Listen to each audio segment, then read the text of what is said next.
Okay, आप सभी लोगों को सुप्रभात, बहुत अच्छा से सुप्रभात। ठीक है, चलिए अब हम लोग आज कल तो हम लोगों ने अपने मतलब पिछली क्लास में हम लोगों ने काल के विषय में पढ़ा था और उम्मीद करते हैं कि काल आप सभी लोगों को बहुत ही अच्छे ढंग से समझ में आया होगा। आया है? Yes. और इसके पहले हम लोगों ने विशेषण पढ़ा था। विशेषण चैप्टर आप लोगों ने पढ़ा है ना? Yes, आज हम लोग पढ़ेंगे क्रिया विशेषण। आज हम लोग पढ़ेंगे क्रिया विशेषण। क्या पढ़ेंगे? क्रिया विशेषण पढ़ेंगे। अच्छा, अब आप लोग पहले की कक्षाओं में क्रिया विशेषण क्या है आपने पढ़ा ही होगा।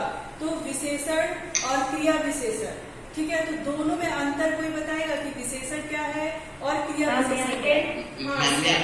यस श्रेया। विशेषण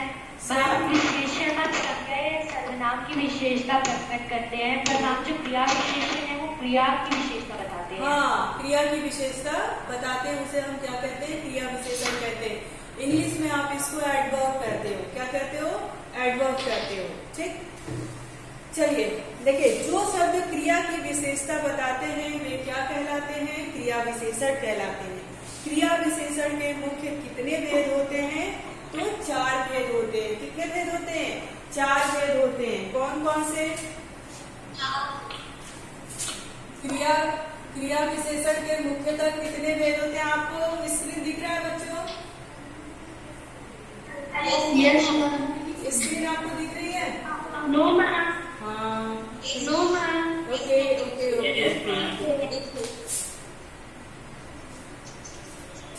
Yes, ma'am. स्क्रीन दिख रहा है? अभी नहीं दिख रहा मैम। No, no, ma'am. दिख रहा है मैम, अभी अभी दिख रहा है।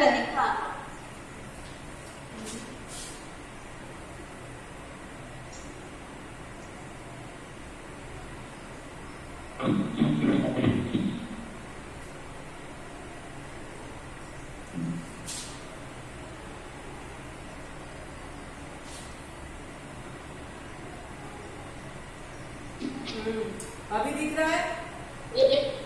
हाँ, अब दिख रहा होगा। ठीक है, Yes, तो हम लोगों ने क्या पढ़ा था इसके पहले? क्रिया विशेषण पढ़ा था। आज हम लोग पढ़ेंगे क्रिया विशेषण। क्या पढ़ेंगे? क्रिया विशेषण। जब किसी क्रिया की, कार्य की जो विशेषता बताए उसे हम क्या कहते हैं? क्रिया विशेषण कहते हैं। विशेषण क्या होता है? कि संज्ञा या सर्वनाम की जो विशेषता बताता है। और क्रिया विशेषण क्या होता है? जो शब्द क्रिया की विशेषता बताते हैं उनको हम क्या कहते हैं? क्रिया विशेषण कहते हैं। और क्रिया विशेषण के भेद कितने होते हैं? कौन बताएगा? क्रिया विशेषण के कितने भेद होते हैं? हाँ, 4 भेद होते हैं। कौन कौन से होते हैं? हाँ बताइए। कालवाचक क्रिया विशेषण, स्थानवाचक क्रिया विशेषण, रीतिवाचक क्रिया विशेषण और परिमाणवाचक क्रिया विशेषण। हाँ बिल्कुल, क्रिया विशेषण के मुख्यतः 4 भेद होते हैं। पहला होता है कालवाचक क्रिया विशेषण, जिसमें समय की बात चले, क्रिया में समय की बात का पता चले। ठीक है, उसके बाद होता है स्थानवाचक क्रिया विशेषण, जहाँ पर जहाँ क्रिया की जा रही है उसके स्थान का बोध हो। तीसरा है रीतिवाचक, यानी करने के तरीका, नियम क्या है उसके विषय में। और परिमाणवाचक। ठीक है, अब हम लोग पढ़ेंगे कि कालवाचक क्रिया विशेषण है क्या। क्या चीज? कालवाचक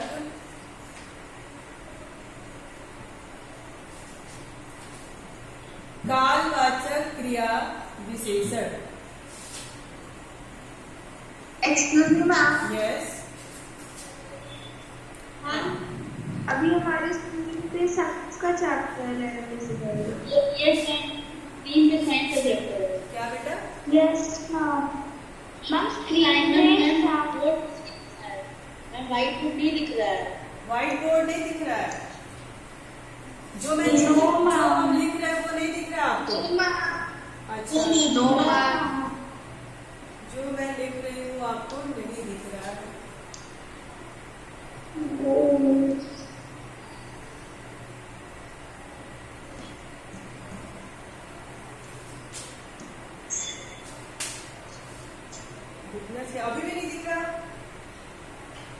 नो मैम। मैम अब तो मैम आए लेकिन जब तो मैम साइंस का चैप्टर है साइंस का। अच्छा, साइंस का चैप्टर दिख रहा है, व्हाइट बोर्ड नहीं दिख रहा है। Yes ma'am. Okay okay.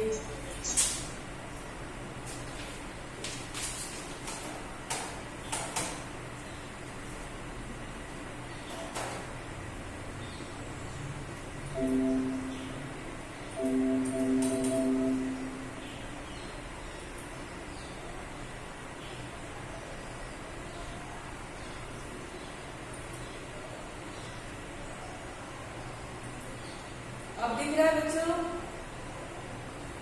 Yes ma'am. Yes. अब मैंने जो लिखा है वो आपको दिख रहा है? Yes ma'am. हाँ, ठीक है। तो अब हम लोग जानेंगे कि कालवाचक क्रिया विशेषण किसे कहते हैं। आप जानते हो कि काल यानी समय की बात कर रहा है, ठीक है। तो देखिए, क्रिया के होने के समय की सूचना देने वाले क्रिया विशेषण को कालवाचक क्रिया विशेषण कहते हैं। क्या कहते हैं? यानी जिस समय में क्रिया चल रही है उसके समय का जहां पर बोध होता हो, जो काम हम कर रहे हैं और काम करने में समय भी पता चल रहा है, उसको हम क्या कहेंगे? कालवाचक क्रिया विशेषण कहेंगे। जैसे मैं कहूँ कि मैं प्रतिदिन आपको पढ़ाती हूँ। प्रतिदिन, तो प्रतिदिन क्या हो गया? हमारे समय की बात कर रहा है। प्रतिदिन यानी रोज की बात कर रहा है।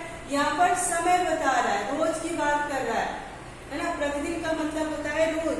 मैं आपको प्रतिदिन हिंदी की कक्षा में आपको आपका पाठ पढ़ाती हूँ, तो प्रतिदिन की बात कर रहा है, यानी समय का बोध इसमें हो रहा है। तो जब प्रतिदिन आ गया तो यहाँ पर क्या हो जाएगा? कालवाचक क्रिया विशेषण हो जाएगा।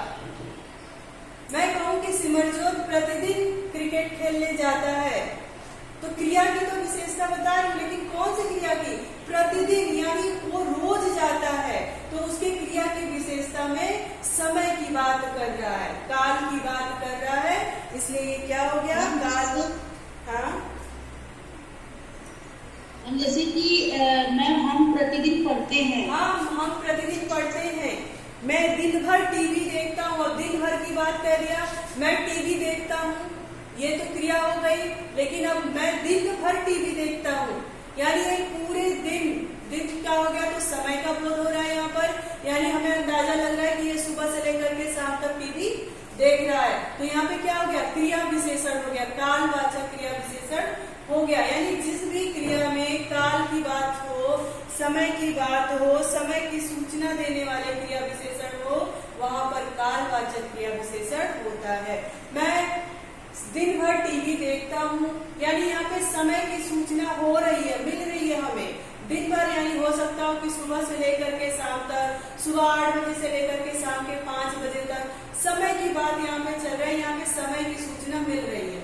अगर यहाँ पर होता कि मैं टीवी देखता हूँ, तो ठीक है, टीवी देखता हूँ, आप टीवी देखने का काम कर रहे हैं, लेकिन मैं दिन भर टीवी देखता हूँ, मैं दिन भर पढ़ाई करता हूँ, मैं दिन भर घूमने जाता हूँ, घूमता रहता हूँ। यहाँ पर क्या हो गया? समय की बात कर रहा है, समय की सूचना हमें मिल रही है। आई बात समझ में? मैम, हाँ मैम अगर हम ये कहें कि रोहन दोपहर को खेलता है, हाँ, तो ये भी दोपहर को खेलता है, यानी दोपहर का समय है ना। हम समय की सूचना यहाँ पर भी मिल रहा है। मैं सुबह खेलता हूँ, मैं शाम को खेलता हूँ, मैं दोपहर में पढ़ता हूँ, मैं रात को पढ़ता हूँ, मैं इतने बजे पढ़ता हूँ। ये सब क्या है? ये समय की सूचना दे रहा है, कहीं ना कहीं मेरे क्रिया को समय से बांध रहा है, समय के अंतर्गत बता रहा है कि ये क्रिया मैं इस समय से इस समय तक कर रहा हूँ, दोपहर में कर रहा हूँ, शाम को कर रहा हूँ, सुबह कर रहा हूँ, है ना। तो यहाँ पे समय क्या हो जाएगा? क्रिया विशेषण हो जाएगा। और कोई कि जो भी क्रिया में बस मैम समय बताए वही वही हमारा क्या है? कालवाचक क्रिया विशेषण है, ठीक है। कालवाचक क्रिया विशेषण है, जहां पर भी हमें समय का बोध हो रहा हो, समय की सूचना जिस वाक्य से हमें मिल रही हो, वहां पर क्या है? कालवाचक क्रिया विशेषण है।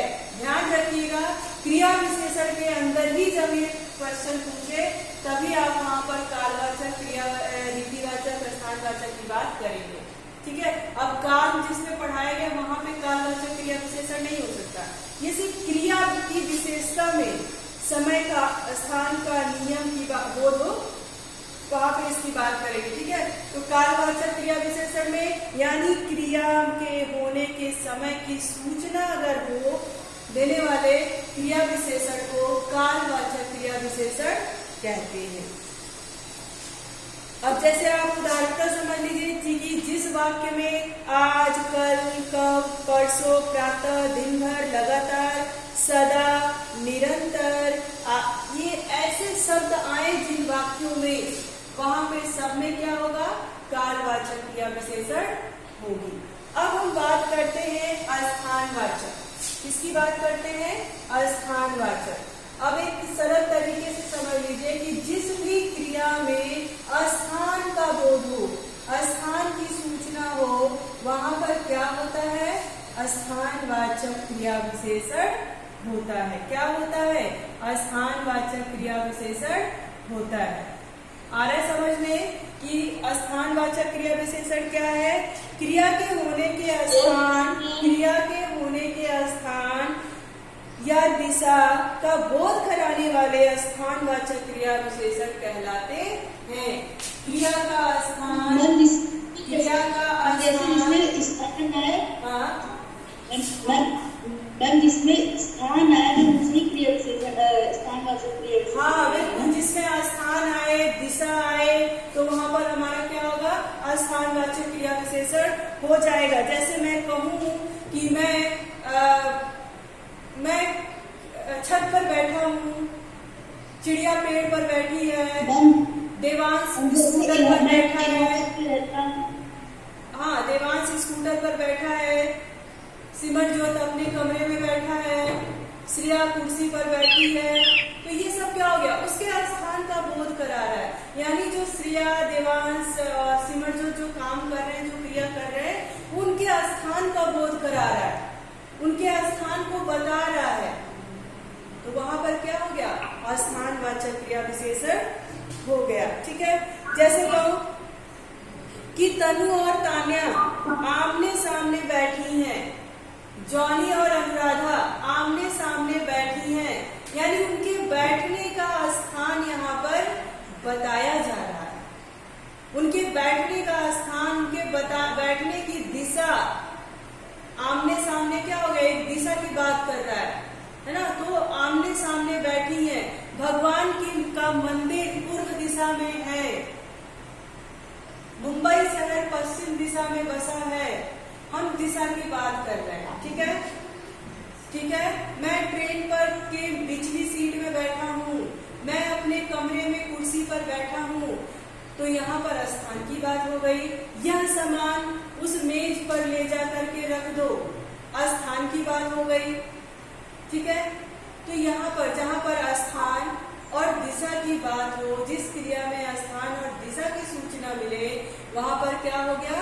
स्थानवाचक क्रिया विशेषण हो गया। सबको समझ में आया? सबको समझ में आया? हाँ, तो आप लोग अपने तरफ से एक एक उदाहरण दीजिए। अगर समझ में आया तो उदाहरण दीजिए। मैम जैसे रोटी में ले बैठा, हाँ जैसे मैं जैसे मैं टेबल में बैठा हूँ। हाँ बिल्कुल। और कोई? मैम पेड़ के नीचे एक आदमी बैठा है। हाँ, पेड़ के नीचे एक आदमी बैठा है। हाँ, तो पेड़ के नीचे, अब पेड़ हमारा क्या हो गया? स्थान हो गया। कुर्सी पर बैठा है। हाँ बताओ सिमरन। एग्जाम्पल है, वह कार में बैठ कर दिल्ली जा रहा है। क्या होगा ना? मैम संज्ञा है ना? हमें संज्ञा, हाँ वह तो सर्वनाम हो गया, पेड़ संज्ञा हो गया। परंतु हम यहाँ पर संज्ञा और सर्वनाम नहीं पढ़ रहे हैं, हम क्या पढ़ रहे हैं? क्रिया विशेषण पढ़ रहे हैं। तो वह पेड़ पर बैठा है। लेकिन जो क्रिया विशेषण है वो तो अव्ययी है और संज्ञा तो हमारा विकारी शब्द है। हाँ तो इसको जी मैंने एग्जाम्पल तो मैम जॉनी में बीच में इंटरप्ट कर रही है मैम, जॉनी में बीच में। अच्छा अच्छा, जॉनी इंटरप्ट मत करिए, सिमर को आंसर करने दीजिए। Okay ma'am. हाँ बताओ सिमर। मैम मेरा एग्जाम्पल है, वह कार पर बैठकर दिल्ली जा रहा है। हाँ, वो कार पर बैठकर दिल्ली जा रहा है, स्थान की बात हो गई है ना, कहाँ जा रहा है, दिल्ली जा रहा है। तो दिल्ली भी हमारा एक जगह की बात कर रहे हैं, और कार में बैठकर यानी स्थान उसको मिल गया कि कार में बैठा है ना, तो वो दिल्ली जा रहा है यानी स्थान की बात कर रहा है। हाँ, और कोई? मैम ये आए। हाँ बताएं। मैम बाकी सकते हैं क्या चीज? बैठे हैं। मैम मैं गिव एग्जांपल। हाँ दो। मैं स्थानवाचक कर रही हूँ। हाँ हाँ दो। कोरोना काल के समय से घर पर बैठे हैं। तो ये स्थानवाचक, हाँ, कोरोना काल के समय, यहाँ पर दोनों की बात हो रही है। कोरोना काल की यानी समय का भी बोध हो रहा है इसमें, काल की बात हो रही है, समय हो रहा है, और घर पर बैठे हैं, तो घर हमारा क्या है, स्थान में आ गया। ठीक है, अब देखो आगे बढ़ते हैं। स्थानवाचक समझ में आया। स्थानवाचक में यहाँ वहाँ, आस पास, निकट, चारों ओर, नीचे, इधर उधर, दाएं बाएं आदि ये सब क्या है, स्थानवाचक क्रियाएं हैं। स्थानवाचक क्रिया विशेषण है। अगर हम कहीं पे कहें वो ऊपर बैठा है, वो दाएं जा रहा है, वो बाएं जा रहा है, वो छत पे बैठा है, वो पेड़ पर बैठा है, ठीक है, तो ये सारी चीजें हमारी क्या है, वो हमारा स्थान को बता रहा है। कमरे में बैठा है, भीतर बैठा है, अंदर के, जैसे हम कोई हमारे दरवाजे पर आया है तो हम क्या कहेंगे, आप अंदर की तरफ आइए, आप भीतर आइए, यानी समय की बात हम कर रहे हैं, स्थान की बात कर रहे हैं, सॉरी स्थान की बात कर रहे हैं। कमरे में बुला रहे हैं, भीतर की तरफ बुला रहे हैं, इस तरफ बैठिए, उस तरफ बैठिए, जब इस तरह की बात हो तो वहां पर क्या हो जाता है, स्थानवाचक क्रिया विशेषण हो जाता है। अब हम लोग बात करेंगे रीतिवाचक क्रिया विशेषण। रीति का अर्थ क्या होता है? रीति का अर्थ क्या होता है? हाँ, कार्य करने का रीति, विधि, नियम, है ना, ढंग, उसको हम क्या कहते हैं, रीति कहते हैं। हम कहते हैं ना, थोड़ा सा रीति रिवाज सीख लो, थोड़े तौर तरीके सीख लो, किसी काम को विधि से किया करो, यानी उनके करने का ढंग, तरीका, इसको हम क्या कहेंगे, रीति कहेंगे। तो रीतिवाचक क्रिया विशेषण में क्या होता है कि जिन शब्दों में क्रिया के होने की रीति या विधि का पता चले उन्हें हम रीतिवाचक क्रिया विशेषण कहते हैं। जैसे वह धीरे धीरे चलता है, तो देखिए धीरे धीरे क्या है, ये क्रिया विशेषण है। धीरे धीरे क्या है, क्रिया विशेषण है, परंतु यहाँ पे रीतिवाचक की बात कर रहा है, यानी उसके चलने का ढंग कैसा है, धीरे धीरे चल रहा है। अगर सिर्फ विशेषण की बात करें कि इसमें कौन सी विशेषण है, तो आप कहेंगे इसमें क्रिया विशेषण है। लेकिन भेदों के भेद की भी बात करें, अगर उसमें प्रश्न आ जाए कि इसमें क्रिया विशेषण का कौन सा भेद है, तो आप उसमें बताओगे रीतिवाचक क्रिया विशेषण है। ठीक है, तो प्रश्न पे डिपेंड करता है। अगर प्रश्न सिर्फ क्रिया विशेषण की बात कर रहा है कि इसमें कौन सी विशेषण है, अगर ये धीरे धीरे दे दिया जाए और कहे कि रेखांकित शब्द का विशेषण बताइए, तो आप यहाँ पे कहेंगे ये क्रिया विशेषण है। लेकिन अगर पूछा जाए, उपभेदों में भी अगर पूछा जाए कि ये कौन सा क्रिया विशेषण है, तो आप इसमें कहोगे ये रीतिवाचक क्रिया विशेषण है। क्यों? क्योंकि उसके चलने का जो ढंग है वो कैसा है, धीरे धीरे चल रहा है। वो व्यक्ति धीरे धीरे तो चल रहा है, क्रिया की तो विशेषता है, परंतु कैसे चल रहा है, उसके चलने का ढंग क्या है, धीरे धीरे है। मैं अध्यापक की बात ध्यान पूर्वक सुनता हूँ, मैं अध्यापिका की बात सुनता हूँ या सुनती हूँ, लेकिन मेरे सुनने का तरीका क्या है, ध्यान पूर्वक है, मैं ध्यान से बातों को सुनता हूँ। तो यहाँ पर क्या हो जाएगा, रीतिवाचक क्रिया विशेषण हो जाएगा। कोई और बताए कि इसमें और भी क्या हो सकता है? मैम जैसे वो ध्यान लौटता है। हाँ देखिए इसमें रीतिवाचक, हाँ दो। मैम मेरे एग्जाम्पल कोरोना काल के मामले लगातार बढ़ते ही जा रहे हैं। हाँ, लगातार बढ़ते ही जा रहे हैं, यानी बढ़ने का तरीका हो गया। लगातार किसमें आएगा ये बताओ पहले मुझे। मैम लगातार मामले भी आएगा। लगातार जो है ये रीतिवाचक में नहीं आएगा, लगातार आता है कालवाचक में, क्योंकि लगातार जो है वो समय की सूचना दे रहा है। लगातार क्या है, वो समय की सूचना दे रहा है, वो तरीके की सूचना नहीं दे रहा है, तो वहां पर वो कालवाचक हो जाएगा। लगातार यानी रोज ही बढ़ रहा है, तो वो समय का सूचना दे रहा है, तो वहां पर वो कालवाचक क्रिया विशेषण हो जाएगा। ठीक है, हमें क्या करना है, हमें रीतिवाचक क्रिया विशेषण में ध्यान देना है। तो देखिए अचानक, एक और एग्जाम्पल हो सकता है कि मैं वो दौड़ते दौड़ते मैम अचानक गिर पड़ा। हाँ, अचानक हमारा रीतिवाचक है, उसके गिरने का ढंग कैसा था, अचानक से गिर गया, है ना, अचानक तेज। ठीक है, अचानक तेज